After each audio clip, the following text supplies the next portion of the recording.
Welcome to the SIWIKE Podcast, the only podcast that shares the stuff you didn't know you needed to know about jobs, careers, and life. The SIWIKE Podcast, the stuff I wish I knew earlier. Hi, everyone, and welcome to the SIWIKE Stuff I Wish I Knew Earlier podcast. We're here again with our guest host, Adam. How are you doing, Adam? I'm doing really well. How are you doing? I'm doing phenomenal as always. So for those that know Adam, he comes to us with a background in marketing, but we thought we'd have a conversation on writing a book, right? So both of us have written books, and for those that are watching on YouTube, product placement at the back, both Adam's and mine, for those to see. But the context of writing a book it's actually relatively simple. That doesn't mean that it's easy. Is one of those things that I found. So for a little bit of context on the whole how to publish a book, there are the traditional route, which is a publisher, one of the big publishing houses, or even a small one. And then in between, there are these things called hybrid publishers. And on the other side, you can self-publish, right? So nowadays, publishing a book hasn't been or any easier, right? So it's actually quite simple. If you go the self-publishing route, you have a PDF file within a couple of hours. You can have it up on Amazon, Kindle Digital Publishing, and having available, right? That's obviously, again, easier said than done. And then the hybrid publisher, there's a spectrum where there's services overseas where you can pay a couple $100 and they'll do it for you. There's more extensive services that'll be thousands, tens of thousands of dollars. And then the publishers, which is the most traditional route, they actually pay you for that and support you a little bit in the process. So that was kind of my high level overview. Adam, what were your notions or preconceptions about the publishing before you started this whole process? Yeah, and I have to say that was so beautifully articulated. Like, what a great little synopsis of what it actually is like. I think I was only exposed to sort of what you hear about in the media, which is that upper tier that you sort of ended with there, right? I think for a lot of people, they think, I'm going to write a book. I wonder how much I'll get as an advance for my first book, right? And, with the way that it works presently, I would say the lion's share of people who are publishing books are actually in those bottom two tiers, as opposed to, say, the ones that are getting large checks prior to actually writing a page. For sure. And what I found is for the publishers, I mean, if you think about them, they're kind of like VCs, venture capitalists for books, right? Mm-hmm. So they want to make a bet and they hope they make it big, right? So oftentimes they find folks with a platform. You have a million followers on Twitter, you have a YouTube channel, you have a TV show, you have a this and that.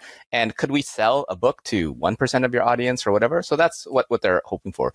Now, you could always go with luck and maybe find someone that can be really inspired by your vision, but you never know. So I thought I'd share a little bit about my journey to write my book. I'll go into a bit of the why and then the how, and then we'll toss it back to you. And then I wrote a second book, so I'll go through the same thing for that. And then we'll end off with a little bit of the SIWIKE, what we wish we knew earlier when writing books. So how does that sound? That sounds awesome. I'm ready to get into it with your first book. Sounds good. So for me, writing the first book, I mean, I never thought I would write a book, right? I never thought I'd be an author. But what I did find is as I was having coaching conversations with folks, a lot of the advice was the same, right? And then a few folks kind of planted in my head, like, hey, you should write a book. And I was like, yeah, okay, sure. I never really thought about it. And then I had a friend, Robin Spezial, shout out to you. So he actually wrote a book, and his book is on the other side of the platform here. I probably should have staged that as well. But he wrote a book called Market Masters. And again, the first person, wow, I actually know a published author. So he said, yeah, it's difficult, but not as hard as you think. And he gave me a few thoughts.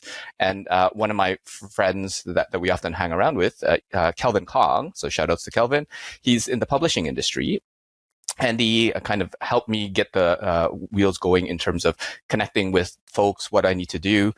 So originally, like yourself, was entertaining the whole publishing house route.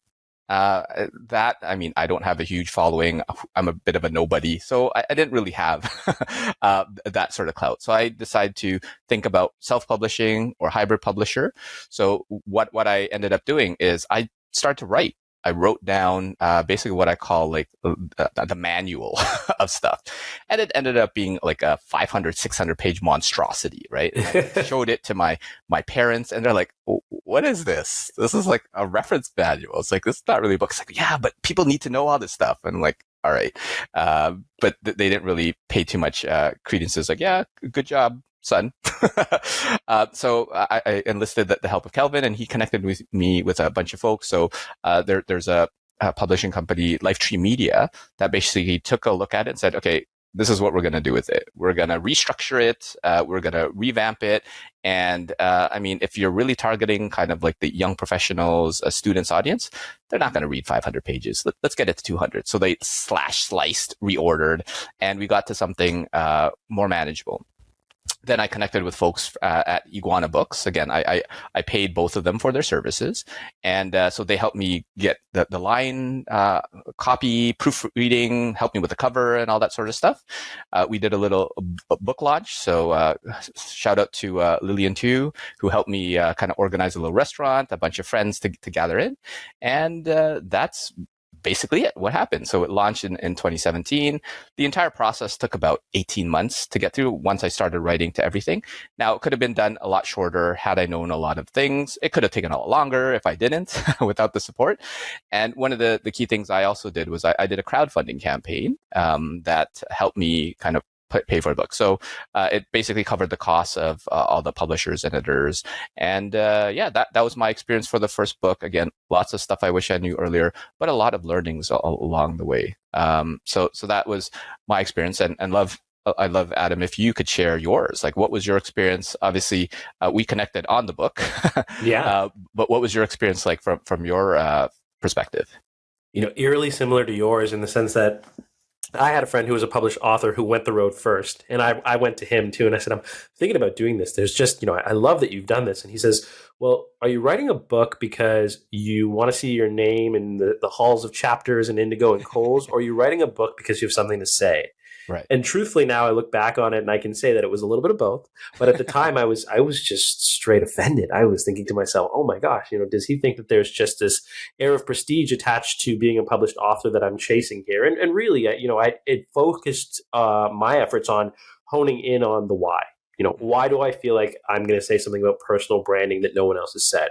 What is so unique about my experiences? And that really kind of led me to an outline, much like you had with yours. I think it's so amazing learning about other authors' journeys because we just realize how, similar a lot of the obstacles, the trials and tribulations can be. I resonate with what you're saying too. 18 months for you, 24 months for me. Could have been half that had I known what the heck I was doing. But if it wasn't for people like you, probably would have taken me a lot longer too.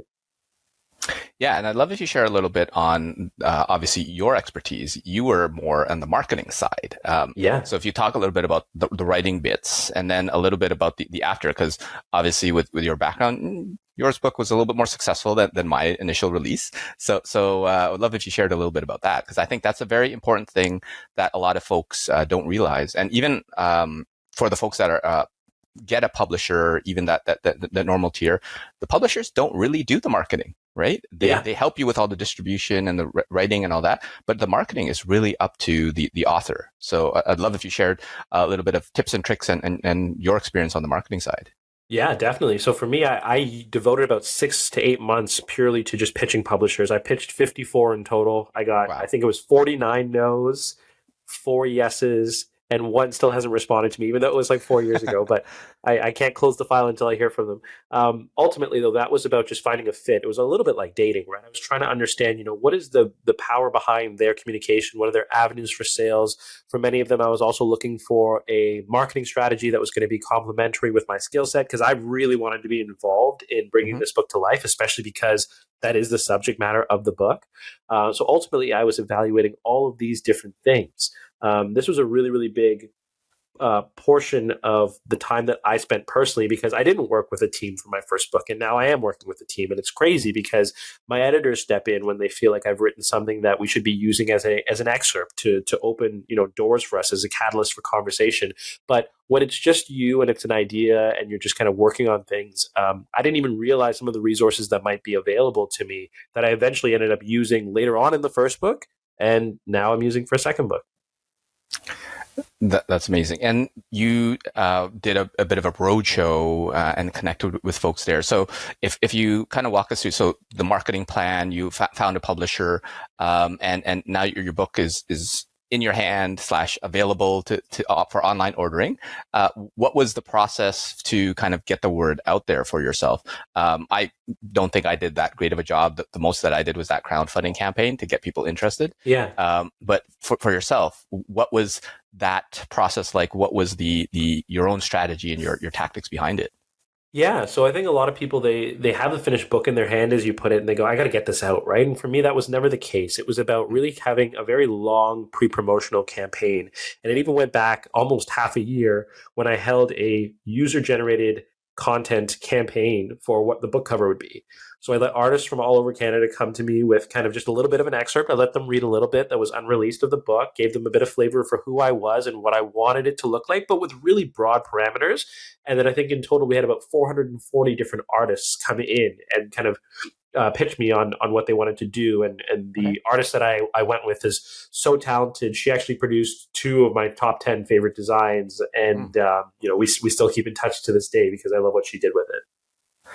That's amazing. So there's a pre-production, so that's all the way from the cover. And then what was the process?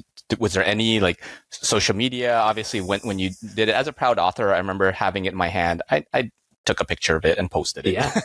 Yeah. What were some of the other things? Because and what I really want you to talk about is kind of that roadshow. Like, how did you go off, get it out there? Even though that wasn't necessarily the intent, obviously, it happened, and that's not easy. So I'd love if you shared a little bit about your thoughts and experience around that. Absolutely. So a lot of it for me was just cross-pollination. Once the book was done, I started to allude to it on stages as a public speaker. I'd finish off and say, if you like some of the stories I told today on stage, the book has, 18 of these anecdotes from my life and career. You can really dive into them, learn a little bit more, sweeten the pot by letting them know that there were actionable takeaways. There were, some activities for them to undertake if they wanted to develop a personal branding statement, a whole-on marketing strategy. So this was one of the ways that I was getting my foot in the door with the target audience that I envisioned. Of course, you complement that, as you had said, with, you take the picture, you post it onto your socials. But I think what I was doing with the user-generated content campaign too was I was intriguing a lot of different people who maybe weren't interested in that book because they all wanted to see what the successful cover was. And I refused to let anybody know until the book dropped. So I was doing things like that to engage different audiences. I was going to schools and reading excerpts of my manuscript then because I didn't have the physical book in my hands. Luckily on release too, that helped me because two major universities in Toronto picked up the book and they said, hey, we're going to buy copies and see if we can have them on hold in our libraries. So this was really, really big. I think ultimately this was about engaging as many voices as I could during the pre-promotional stage so that when everything went live on April 28th, we knew that we were going to have a really good chance at making a run at being a bestseller. That's amazing. And ultimately it did kind of live up to those expectations. How has it been since then? Because you've been to, did you do some like book signings and things like that around as well? How did you manage those ones? Yeah, I'm very lucky. So with Indigo, I signed on for a 6-city tour. I took trigger fingers to some of the stores that had the most sales of the book across Canada. So we started in Ajax, which is kind of close to my hometown. Then we went downtown to Toronto. Of course, being born and raised from the 6, that was really important to me. Then I went out west. So we stopped in Edmonton and Calgary, Saskatoon, then Langley in BC, and did 2 stores in Vancouver as well. So that was really, really fun for me to connect with a bunch of people who had read my words. And it's such a weird feeling too. You're sitting there and you feel like these people, they know, they've invested in you and you don't know anything about them. So for me, this was really an experience to say, thank you. And obviously, if there are any questions, comments, concerns that I can address now, I'd love to do it in person. Sounds good. Yeah, so it sounds like a great experience. Obviously fulfilling to know that your words had some impact on folks and just to hear that and it's like, oh, I mean, I didn't know you before and now you know me and there's a bit of a connection. I think that's a great feeling as well. And I wanted to, before we get into some of the SIWIKE, the stuff I wish I knew earlier, your lessons learned on writing the book, I want to share a little bit of my second book that I wrote. Yeah. So the first book was Stuff I Wish I Knew Earlier for students. And the second one was kind of the follow-on for young professionals. So a lot of folks after publishing the first book, they're like, oh, what's next? Are you going to write the next one? And it was kind of on the plan, but not really. But then I found that a lot of people are like, I always wanted to write a book. And that became an overarching theme, and a whole bunch of them came and said, you know what? Why don't we write it together? And my naive thought is that if I get like 5 or 4 authors, I only have to write 1/5 of a book. Right? And that was the most challenging process. But it was a bit of a challenge. You always have to coordinate with people, and there's different personalities and different ideas of it. But they were able to obviously take my lead, because I was the quote unquote experienced person having one whole book under my belt. But what we did was essentially establish a table of contents. Is this what we want to talk about? People had their thoughts, and then we allocated folks. So I had someone who's more on the finance side, someone who's more on the personal development, someone's on the career progression side. And we basically wrote it kind of concurrently with different chapters, and then went to a point where we tried to interweave them together. We went with our publisher again, with Iguana, to kind of help us through it. And again, we didn't do a big marketing launch. It was at the end of COVID. So we didn't do as much as we could have, should have, right? And that is probably one of my biggest SIWIKE, is that, as you said, the pre-campaign to the marketing, that's probably the most important if you really want to get it out there.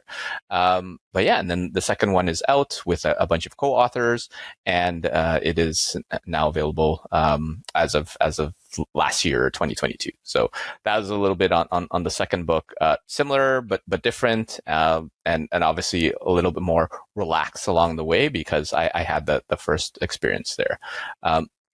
But I'd love if you shared a little bit of your SIWIKE, the lessons learned. If you were to do this all over again, and you alluded to that you have a second book coming, what are some things that you want to make sure that you do for the second book that you didn't quite do for the first book? Yeah, great question. So I always use the approach of just dive in, right? If I'm going to write a book, I have to just start by writing. Obviously, that's the thing that you need to do. So I started without really kind of understanding where I was going with it. Okay. And then through the process, I was simultaneously writing a lot and then reading a lot. And I came across books on how to write a book, one of which is called Published by Chandler Bolt. And that became like my Bible. And, he kind of stressed a very different process for first-time writers, for people who are writing a book, who maybe don't have any insight into the project management side of this. And he basically said, you start with a book outline. You start with your big idea, and you basically tackle this thing systematically. And I think what I did was I retroactively fit certain elements of the book, and that's why I ended up writing so many chapters that got cut, because thematically they just didn't fit with trigger fingers. So, right. That was a shame. Was it wasted effort? No, because I think I was also finding my voice, honing my craft, kind of leaning into, what ended up being a very jovial tone throughout most of the book. I didn't start there. So writing 50 plus chapters helped me to kind of have some fun with it, and then eventually be comfortable enough to crack my jokes and just be the me that I think a lot of people would know if we were sitting opposite each other in a coffee shop and I was telling you these exact same stories. So my SIWIKE, if you want to go there, is absolutely, tap into these resources that are available, like networking, talking to published authors. We've already talked about that, but also read some of these books, because some of these how-to guides were invaluable to me, and I wish I discovered them sooner. For sure. Yeah. I wish I got a copy of that prior to my book. And definitely the resources, the people that that are in publishing or have a bent of that. And if you don't know folks, well, that's why things like LinkedIn exist or what have you. And there are more and more services there. Now, be careful, because oftentimes there are people who want to sell you something. So sometimes they're trying to sell you their service. So of course they're the best and what have you. But there's a lot of different options out there. So make sure you shop around a little bit.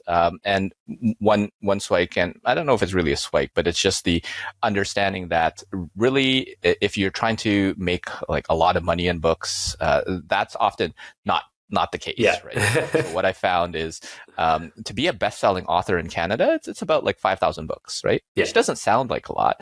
But what I found is with royalties, a couple of dollars a book, even if you got the full price of whatever, $10, $20 a book, that's only like whatever, $50,000, $100,000. And I mean, it's a decent living, but it's not necessarily something that you can survive on, especially in like a big city like Toronto or what have you. And especially if it takes you a year or two to produce some of this stuff, but you do get a little bit of residuals at the end, which obviously helps. And I found that in the process, there's the difference between being supportive and committed, right? In the sense that everyone's so proud of you. Of course, they'll buy your book when it comes out. And then when you come back to them, hey, it's out, they'll be like, oh, Thanks for letting me know. So, and part of it, there's all sorts of different reasons where there are readers and there are supporters, right? Some people buy it just because they like you, they want to help you out. Some people, they do it because they actually want to read the content. So you just don't mix the two and don't take it personally otherwise. But that was one thing where maybe it was a different sort of pretense or expectation on folks, and thinking about there was a lot more interest than there actually was. And that's just me changing a little bit of my mindset as well. Are there any other things that you would definitely do for the upcoming book, or is there anything that you can kind of allude to for this book that folks can kind of look forward to, maybe as part of your pre-promotion as well? Yeah, for sure. So we're going to do some cool stuff. Actually, I've got a teaser trailer dropping in about a month or so, which will be the first time I openly talk about it outside of sort of podcasts and with friends, which is what I consider this to be. I think what I'm doing with this book is a lot more of what I want to do versus what I thought would sell. If I'm being quite honest, I think the template that I used for the first book was a lot of what was in demand from me on stages. It began with me taking a bunch of scripts from my keynotes and, as I said, retroactively fitting them to what the contents of a book was. Whereas this time I really sat down and said, what's the story I want to tell? You know, if this is a blank slate now and we can still use Trigger Fingers as sort of the template in terms of storytelling is going to be the vehicle through which we convey lessons in personal branding. Okay, understood.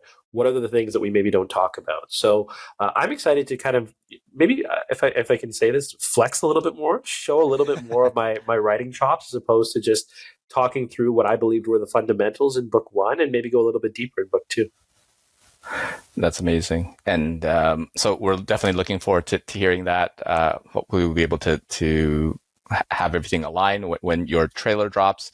And for me on my book side, I'm looking for other people to co-collaborate with. So I did find that maybe one other co-author, if you have a particular area, stuff I wish I knew earlier. There's so many different ways to take that. So to build a little enterprise around that, or a little bit of an ecosystem, I think would be interesting. But I'm in no rush to do so. So unlike you, I don't really think that I have writing chops, so I have nothing to flex. I disagree, having read your book.